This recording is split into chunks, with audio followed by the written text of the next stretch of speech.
don't know what to say. I really don't. This is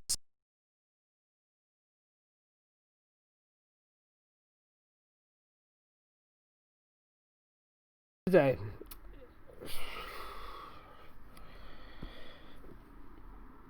Where do we begin? Manchester United lose 3-1 to Crystal Palace tonight.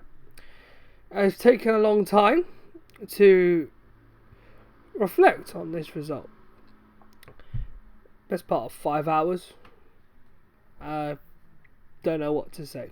It has shown me the true colours of the people who run my club.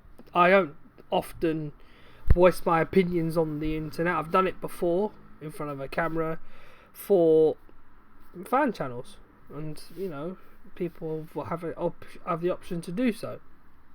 For me, the only solace I have is that today I needed to voice my opinion on the grounds that this club that I support, that I've given a lot of my life for, where I live in a house of mixed divisions, varying from Arsenal, Chelsea, Tottenham. My dad's a glory hunter. He likes to support any team that isn't Manchester United. So whenever we lose, he loves it. And I love my dad, but I'll be honest with you, it stings in the tail whenever we lose. Today I struggled to keep up with the game. I had just finished commentating on a non-league game. I mean, when this goes out, it's probably 11 o'clock in the night, and it's been 5 hours since the game ended. But at the same time, I'd finished the non-league game. I was looking forward to United's season beginning, but at the same time, it had a tinge of nervousness about it. I did not expect, under any circumstances, that we would play like that today against a team who, before this season started, did not win 7 matches in the Premier League, and they somehow go back to back at the start of a new season. There's a lot of factors to take into account here. I will only make 5, because I would be here forever if I did want to speak about all of it. But the first of which is Victor Lindelof. Saw this on Twitter from an account called @UnitedEllis, pointing out the last 5 goals that Man United conceded in competitive matches. 2 of which were the fault, in my opinion, of the whole defence, but in particular at that moment, Victor Lindelof. He wasn't aware for the first goal Suso scored, when the ball comes in off of Reguilon's cross. Maguire and Lindelof are nowhere to be seen, but Lindelof should be smashing that one out of play. Didn't do it. What happens? Ball comes in, everyone ball watches. Easy goal. Very easy goal. The second. Where's Luke de Jong? Where is he? He literally just ghosted past him as soon as Navas's cross went into the penalty area. The whole defence is to blame for that. But that one, no way he should take the blame for that one. He had to watch his man. Wan-Bissaka was a few steps behind him. Tonight, Jeffrey Schlupp is at best an average left midfielder. How Crystal Palace are able to not only play through our midfield, but also get the ball around Lindelof, who, despite being on the right side of Schlupp, cannot stop him from getting the cross in. And it's a simple tap in for Andros Townsend. The simplest one he could make. Scores on his 300th league appearance. Ridiculous. Second goal, testament to the new rules. I don't like them. I mean, every fan doesn't like them. Anyone who feels an injustice doesn't like it. I didn't like it. That was like looking at God knows what, but it was like looking at an uncooked dinner, unseasoned. That sort of penalty it was given today. Never a penalty. Never. But the rules say if the ball hits your arm, no matter where, no matter what circumstance it is, it's a penalty. It's ridiculous. It's just ridiculous. I don't understand it. The retake was a retake. Nothing I can do about it. De Gea saved the spot kick. Referees got to pull their fingers out, don't they? Just got to pull their fingers out. You got to laugh at that. The third goal, just got to clamp him. Can't clamp him. You're not gonna see a clean sheet ever again this season, in my opinion. Nothing that David could do for that one either. Lindelof wholly to blame. Too weak in the air. Can't commit enough to challenges. He's had good spells, but he is now becoming a clear and obvious, or has become in any scenario, a clear and obvious scapegoat. It's poor. Number 2, the team. I've picked out one, of course, but the team let me down today. They let us down, the fans down. Now, I know there's problems away from the football pitch, but that's a thing for later on in this video. Tonight, we were completely off. We were completely useless in many areas on the pitch. The attack wasn't good. We couldn't retain possession. We were not making enough chances. We couldn't create. When we went behind, we had small spells where we could shine on. We started to shine a little bit, but we're not clinical. We're not making them worry enough. We're not scaring them. That's it. We're not scaring them. That's a team that has about 8-9 injuries to their first 11, and the centre back was Cheku Kouyaté today. Cheku Kouyaté. You just can't write this stuff, can you? A midfielder was playing in defence, and he put in a better performance than our defenders. It's a joke. It really is. It's a complete joke. Our team were outclassed by a back four that is the average age has probably average age of 28 something. Conceded a fucking crazy amount of goals, and still played better than us. We didn't retain possession well. Short passes weren't going in the right areas.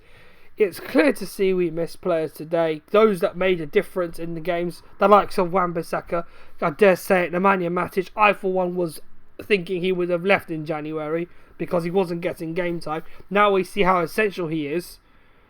Should have played today, but didn't. I don't know why. McTominay is not a sitting midfielder. Though I want him to be, he has the stature of one. He has the look of a man who plays in the position that is he looks tailored to play in defensive midfield, but is not a defensive midfielder. Crazy. The only positive today, and I'm slightly regretting my tweet from earlier on, but the only positive, surprise, surprise, the new boy himself, Donny van der Beek. I nearly called him Danny. That's how angry I am, but I'm not showing it. It's good that he came off the bench today. I'm not happy he didn't start the game, but he had enough time to make an impact. He showed what he can offer as what the Germans like to call a Ramdeuter. I don't have too much else. I haven't got too much else bad to say about the boy. He was his first game. He impressed against Villa last week. He impressed tonight. He scored. More importantly, it's what I've been excited about. The fact that he's tenacious. He can win the ball back. He plays it out very well. But just not good. Just in the end, he was the unlucky cog in a poor United performance today. And one more thing, people are slating Daniel James. Sorry guys, I can't back it. I can't back slating him. The man's playing in the wrong position. You're asking a lot for him to be playing on the right wing and be able to make an impact. I'm sorry, that's just not right. That's just not right. He has to be played in his correct position. He's a left winger. He came to United as a left winger. Solskjaer had a problem with the right hand side. So what can we do? We have to play who we have available. It's why obviously the stress on Jadon Sancho is clear to see. But again, it's a matter I will bring up later on. I don't want to bring it up now, but you've got to play him in his original fucking position. Do not play him on the right. He's a left-sided midfield winger. Play him on the left. But he hasn't got. He's not. He's also playing in a formation that doesn't suit him. So he's not playing to his strengths either way. So really annoying. It's really annoying. It's really annoying. Number 3. Luke Shaw. There's a lot of rumours. I'm starting to think that they are possibly true because it's a strong indication. Alex Telles has agreed a deal with Man United. Now, I am not the sort of person who's in the know. I tend to follow the news rather than deliver it. But he definitely shows more tenacity, physicality and passion in games than Luke Shaw. Today, he was as monotone as he was before lockdown, when he wasn't impressing. He wasn't making the sort of runs. The performances he was putting in during post-lockdown were better, but he still lacks final third efficiency. Just doesn't get crosses in. Just doesn't get the cutbacks in at the right time. He can't do the basic things. It's just not right. It's just not correct on his part to be playing the left back position, overlapping Marcus Rashford, who hasn't played particularly well since he returned from injury. But that still does not excuse Luke Shaw's performance. He should do better. I know there will be people that think, no, Luke Shaw's our best left back. He's got lots of potential and everything. It's rubbish. It's not true. And I am one of those that thinks if we brought Alex Telles in, he would change our backline tenfold. We need a centre back, yes, but again, unless he doesn't improve his performances and we do bring in Telles, I do not expect Luke Shaw to be in that first team for much longer. I really don't. He's levels below what we're trying to bring in, apparently. But if he doesn't step up this season, I don't know when he'll step up. He's running out of years. We've given him enough time. Obviously, he was very unfortunate early on in his time at Man United to have such an awful injury. Best part of 2 seasons where he wasn't at his best. And we've only seen glimpses of him since. It's just not right. And if we do get Sellers in, great. But his performance today was under par again. And unless he rekindles the post-lockdown form, and the sort of performances he was putting in during that period, can kiss his hopes in the first team goodbye when Alex Telles arrives. Number 4, we've now lost our 13-match unbeaten run in the Premier League, which dated back to the last Old Trafford defeat to Burnley. And that night, I will not lie to you, I was fuming. Now, I work at another football club in the Premier League. Some will know, some will not know, but I won't divulge here where. But that night, I won't lie to you, while watching another Premier League game where a team outclassed another team relatively comfortably, Manchester United lost to Burnley 2-0 in a humiliating fashion. And for me that night, I could not hide my emotion. I couldn't. It was the worst feeling I had had as a fan. Now, we had Everton beating us 4-0 in 2019. Then we had, prior to Burnley, we had Newcastle West Ham, as well. I attended the West Ham game. It was awful. It was a bad day that day. The Newcastle game was even worse. That day, David De Gea was captain. When he says the truth, the people who are above him think it's foul. Nah, it's not right. Shouldn't say that. Hook him. Don't give him the captaincy. Tell him he's got to learn a lesson. He won't be able to voice his opinions as skipper ever again. That's just disgusting. He tells the truth. And then you call him. Tonight, however, tonight was a bit of a big downer. Because 13 unbeaten in the Premier League, we finished the season, despite the shaky end, very, very, very well. And to be unbeaten for as long as that in the Premier League was remarkable.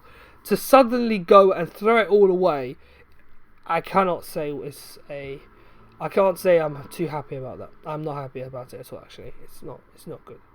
And look, winning ways. We need to get back to that immediately. Sooner that the team bucks up and fixes up every problem that caused our defeat today, the sooner we get back to trying to rekindle our form. Because at the moment, we don't look like a team that's challenging not only for the Champions League spots, but being in the competition in the first place.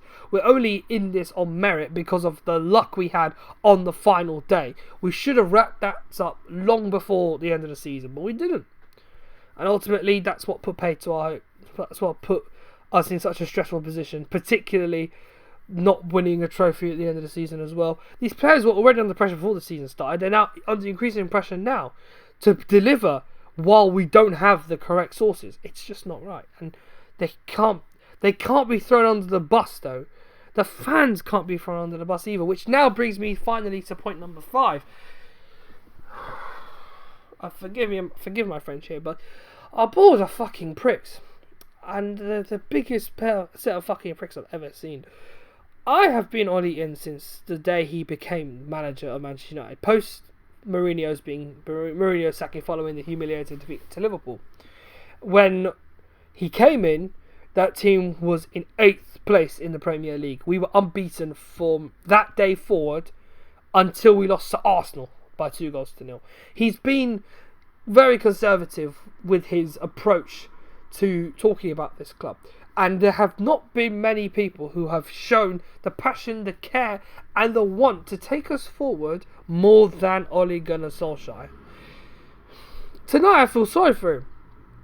It's not always that I feel sorry for managers. I didn't feel sorry for Jose when he got sacked. I only felt sorry for him the season before when they didn't back him after we finished second. I didn't feel sorry when he lost 3-0 to Tottenham. I didn't feel sorry for when he lost 3-1 to Liverpool or to Man City. He only brought the one high point to beat Juventus by 2-1. He was practically on the ropes when he was losing games and playing the football that we were playing. Losing the dressing room. It was all his fault. Simple as that. But the sympathy I have is that he wasn't backed when we finished second. And that was the fundamental point to our downfall that season. Ollie brought us in, as I mentioned. He got us onto a great unbeaten record throughout the late Christmas period up till March when we beat Paris. And that fantastic night, we won 3-1. But the season suddenly just dovetailed from there, really, because we didn't win a fair chunk of our final Premier League games. In fact, we didn't win our last 5 Premier League games when we needed the points to stay in the race for the Champions League. We finished 5th. It was our own fault. It was our own fault. We can only blame ourselves for that one. Last season, bad start to the season. Everyone blames Ollie. Everyone. They say they backed him. They brought in the players he wanted. We got 2 defenders in. They improved our team, yes, but they did not in any way completely overhaul our fortunes. Just like that. It was only when we brought Bruno in January that it changed everything. Only then. We should, as everyone's been crying out, I'm sure you watch the big boys and everything. Look, I'm just an average fan like everyone else. But I'm sure the point remains valid. Had we brought Bruno Fernandes in the last summer, not in January, we wouldn't have had to worry about finishing only above Chelsea on goal difference. And then we would have probably looked at their spending spree this season and thought, okay, this is a bit worrying. They're actually on one here. They really want to overhaul us. It doesn't make any sense whatsoever. And it comes back to the fact that our board lack ambition when we make it into the Champions League. How do we get into the Champions League? How they ask. If we get in there, we should be fine for money. Surely, we should be all right. Sure enough, when we're not in the Champions League, okay, it's all panic. We lost.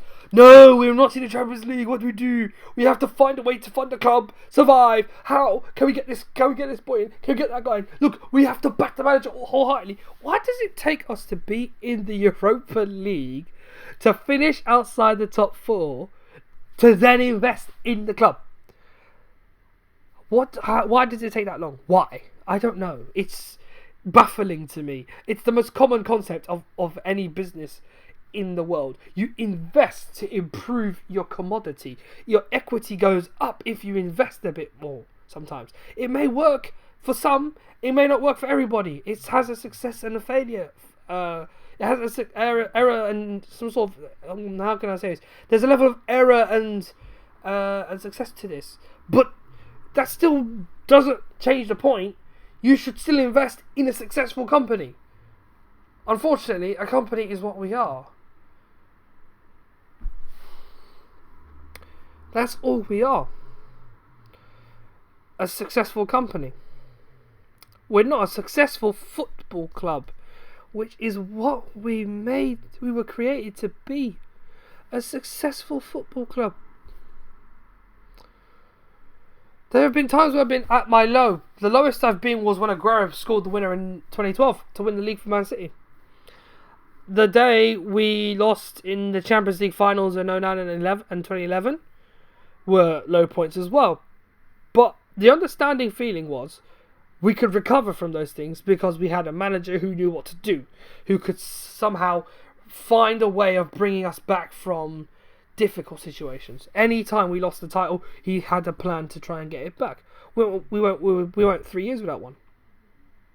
3 years. And what did he do? Okay, I'm not going to panic. If we don't win the league in these next few years, then what do? I just have to build a team ready for one.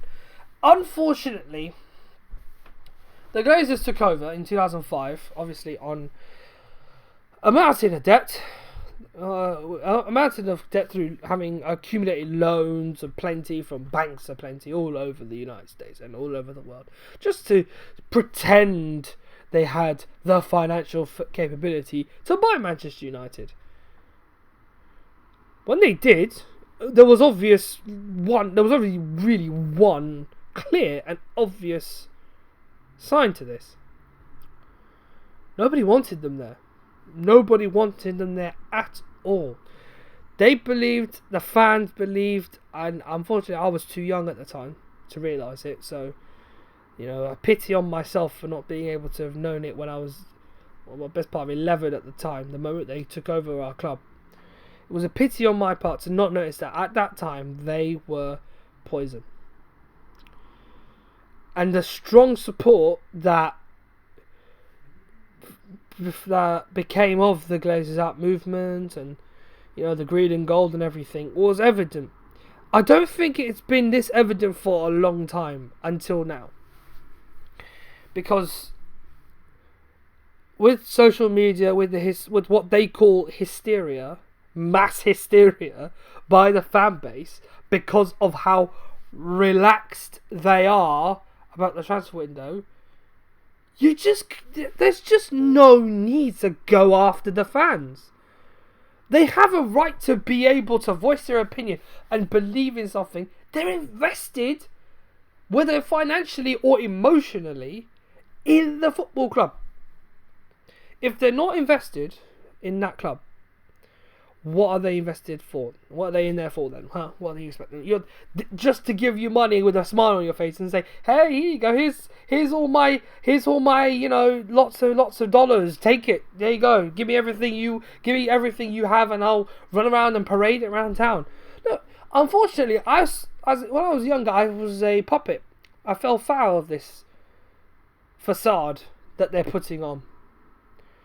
I bought the shirts. I even have 3 or 4 of the last few kits. I feel like a hypocrite. I genuinely do. But how else am I supposed to prove I support the club then? What, do you want me to wear Man City blue? Huh? What do you want us to do? It's disgusting, really. It's just disgusting. They are poison. The Glazers and Edward Wood are poison to our football, to the club I support, the club that if you watch this, it's your club too, isn't it? Because that's the only place I'm sending this out to. Those that care as much as I do about Manchester United and how they deserve to be how they should be where they. Even I can't speak English at this point. To be back where they belong. Simple as that. dwelling on the past, yeah, sure, show us goals of the day and everything, make us feel like, oh, nothing's going on, everything's fine, it's all wonderful here, the flowers are growing, the sun is shining, it's a great day to be a United fan. How is it great when the simple task of getting into the Champions League was done? He did so much, did Ollie, to put us back where we thought we belonged, the hard way as well, might I add, having been so far behind Leicester. He gets us back in there. You don't back him. You just don't back him. It's shit, honestly. It's just shit. I can't take this from these incompetent owners anymore. And the least that I expect from them is that they actually see what's going on. Not Ed Woodward sitting there like a mug and thinking that, oh well, although I can pull his face and get away with it. Let's see if I'll look angry. See if the fans give you some sympathy. You're not going to get brownie points for just looking angry. Act it. Show us why you are why you care about this club. Show us. If you don't show us now, don't be surprised when people turn up on your house again. Look, I don't condone that kind of shit, but that's what they did to force something to happen because of how frustrated the fan base got. It was something I found profoundly foul and disgusting. I don't like it, but I'm not going to be surprised if they don't make moves to see people who don't like this sort of facade they're putting on to turn up there and maybe... Look, I don't want to even contemplate what could possibly happen, but it's the verge, it's the sort of lengths people will go to get what they think is right. They have been given a great injustice, these people. The fans are the people. They are the football club, not the Glazers, not Ed Woodward. They are not Manchester United. As simple as that. They sit there and watch our rivals invest. Behind the curtain, the invisible curtain of COVID-19, the coronavirus, it's fucked up everyone's lives, not just yours. Yeah? You can spend $100 million on Tom Brady and Rob Gronkowski to play NFL football for you every year until they win the Super Bowl, basically. He could be 60, Tom Brady, and still will be throwing long bombs down to Gronkowski, who will probably have lost half a leg by that time. And they'll still pay them $10 million a season. I just don't know why. I don't know why.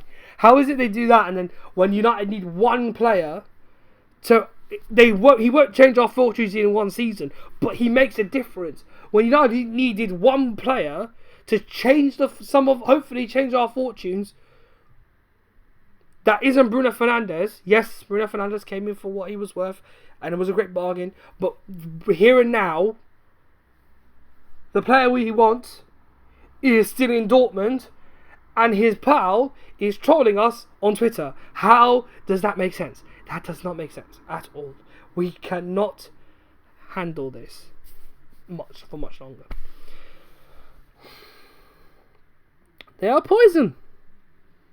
They attacked our fan base, which for me is the last straw. It is the last straw. You just don't go after the fans. They have every bit the reason to be angry at what you're doing. And what you're doing is killing our club from the inside. That is as simple as that. I don't want to hear it from any LUHD super fan or whatever. Look, if you advocate the Glazers, I have great sympathy for you, because you are just as blind as they are. And they will not fall for your little facade for much longer. Yeah, you can support them, cool, but they're not going to support you when you need them. No. You can't. You can give them all the money you want. Maybe what I'm saying doesn't make sense. Look, this is the first time I'm doing this, but for what it's worth, I can't stand them. I can't handle them putting us in this position.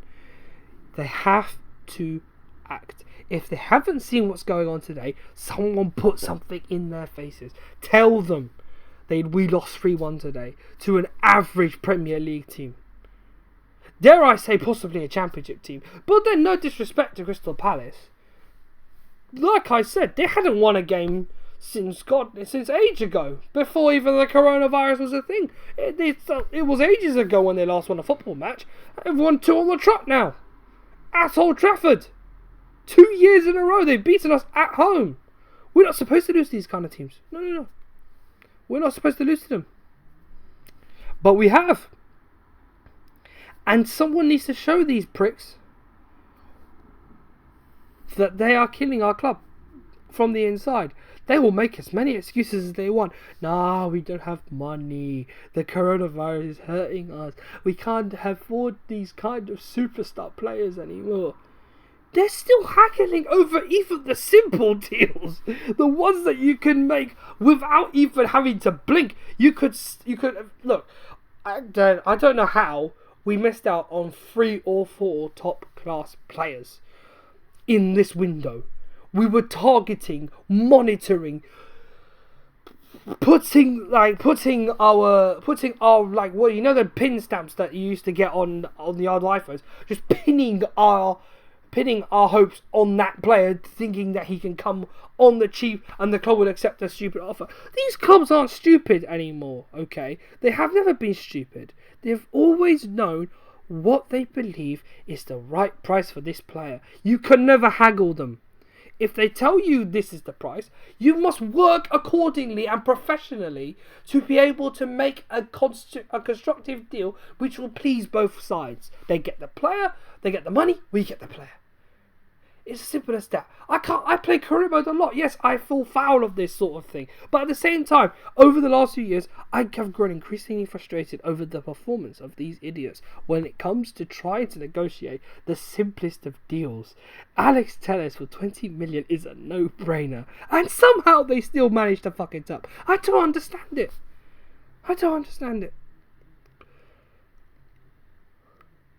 The sooner they're gone, the better. But while they're still here, we're still going to have to put up with the fact that they are going to be causing us all sorts of problems.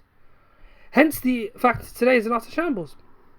It's not just been an utter shambles on the pitch, but it's been an utter shambles off it. And it's not Ollie's fault.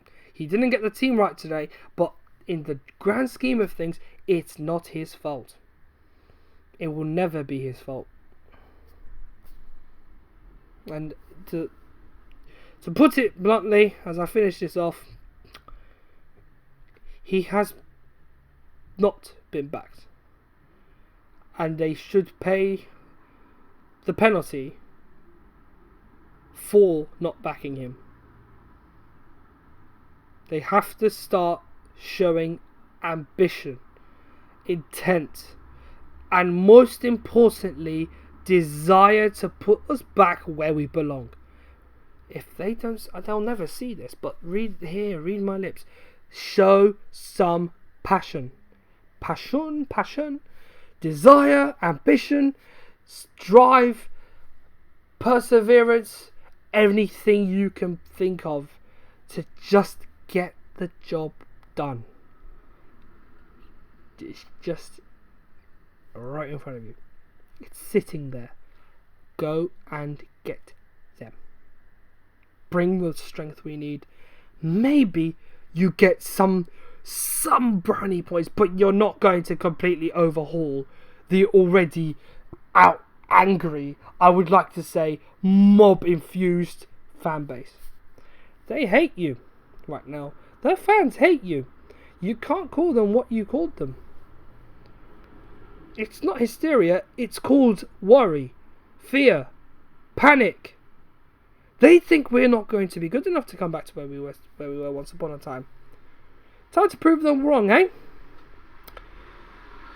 This was my first video doing this sort of thing. I'm going to try and make this a regular occurrence every Sunday.